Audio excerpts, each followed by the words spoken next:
Abraham Lincoln, February 12, 1809, April 15, 1865, was an American politician and lawyer who served as the 16th President of the United States from March 1861 until his assassination in April 1865. Lincoln led the United States through its Civil War, its bloodiest war and perhaps its greatest moral, constitutional, and political crisis. 2-3. In doing so, he preserved the Union, abolished slavery, strengthened the federal government, and modernized the economy. Born in Hogganville, Kentucky, Lincoln grew up on the western frontier in Kentucky and Indiana. Largely self-educated, he became a lawyer in Illinois, a Whig Party leader, and was elected to the Illinois House of Representatives, in which he served for 8 years. Elected to the United States House of Representatives in 1846, Lincoln promoted rapid modernization of the economy through banks, tariffs, and railroads. Because he had originally agreed not to run for a second term in Congress, and because his opposition to the Mexican-American War was unpopular among Illinois voters, Lincoln returned to Springfield and resumed his successful law practice. Re-entering politics in 1854, he became a leader in building the new Republican Party, which had a statewide majority in Illinois.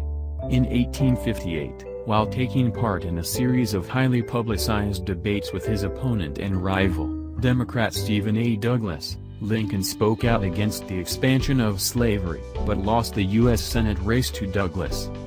In 1860, Lincoln secured the Republican Party presidential nomination as a moderate from a swing state. Though he gained very little support in the slave-holding states of the South, he swept the North and was elected president in 1860. Lincoln's victory prompted 7 southern slave states to form the Confederate States of America before he moved into the White House. No compromise or reconciliation was found regarding slavery and secession. Subsequently, on April 12, 1861, a Confederate attack on Fort Sumter inspired the North to enthusiastically rally behind the Union. As the leader of the moderate faction of the Republican Party, Lincoln confronted radical Republicans, who demanded harsher treatment of the South, war Democrats, who called for more compromise, anti-war Democrats, called Copperheads, who despised him, and irreconcilable secessionists, who plotted his assassination. Politically, Lincoln fought back by pitting his opponents against each other, by carefully planned political patronage, and by appealing to the American people with his powers of oratory. 4. His Gettysburg Address became an iconic endorsement of the principles of nationalism, republicanism, equal rights, liberty, and democracy. Lincoln initially concentrated on the military and political dimensions of the war. His primary goal was to reunite the nation. He suspended habeas corpus, leading to the controversial ex parte Merryman decision, and he averted potential British intervention in the war by defusing the Trent Affair in late 1861. Lincoln closely supervised the war effort, especially the selection of top generals, including his most successful general, Ulysses S. Grant.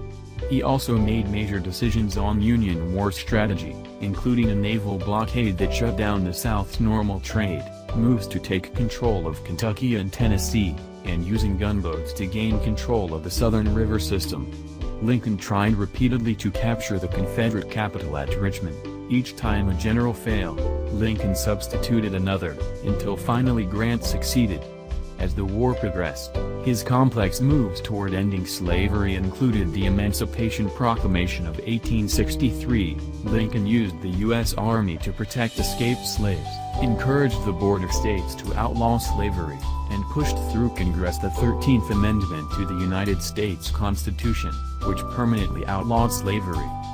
An exceptionally astute politician deeply involved with power issues in each state, Lincoln reached out to the war Democrats and managed his own re-election campaign in the 1864 presidential election. Anticipating the war's conclusion, Lincoln pushed a moderate view of Reconstruction, seeking to reunite the nation speedily through a policy of generous reconciliation in the face of lingering and bitter divisiveness. On April 14, 1865, 5 days after the surrender of Confederate commanding General Robert E. Lee, Lincoln was assassinated by John Wilkes Booth, a Confederate sympathizer. Lincoln has been consistently ranked both by scholars 5, and the public 6, as among the 3 greatest U.S. presidents. Thank you for watching this video. If you like this video, please like, comment and subscribe.